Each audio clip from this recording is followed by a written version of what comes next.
মুর্শিদাবাদের ফারাক্কা ব্লকের জয়রামপুর এলাকায় একটি আমবাগান থেকে 2 বালতি ভর্তি তাজা বোমা উদ্ধারের ঘটনায় চাঞ্চল্য ছড়িয়েছে। গোপন সূত্রে খবর পেয়ে ফারাক্কা থানার পুলিশ ওই এলাকায় অভিযান চালিয়ে এই বিস্ফোরক উদ্ধার করে বলে জানা যাচ্ছে। পুলিশ সূত্রে খবর, আমবাগানের মধ্যে লুকিয়ে রাখা অবস্থায় 2টি বালতি ভর্তি তাজা বোমা উদ্ধার হয়। এরপরই এলাকা ঘিরে ফেলে পুলিশ। খবর দেওয়া হয় বোম স্কোয়াডকে।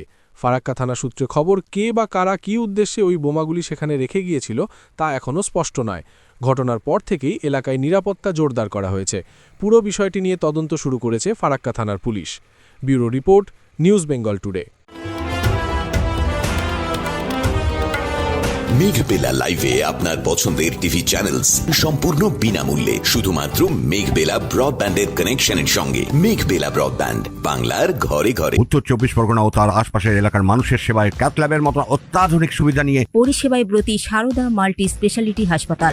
একই ছাদের তলায় মানুষ সাধারণ চিকিৎসা থেকে শুরু করে 24 ঘন্টা ক্যাথল্যাব, এমআরআই, সিটি স্ক্যান, এনআইসিইউর মতো সুবিধা এবার থেকে পেয়ে যাবেন সারদা মাল্টি স্পেশালিটি হাসপাতালে। প্রয়োজনে যোগাযোগ করুন 033-2592-0730, 2593-0730, 2593-3562 ও 9331275635 নম্বরে। আমাদের ঠিকানা royal park, Kalyani express way, Barrackpore, Kolkata 7,121,000। Sarada multi speciality হাসপাতাল, পরিষেবাই হোক আমাদের মূল লক্ষ্য।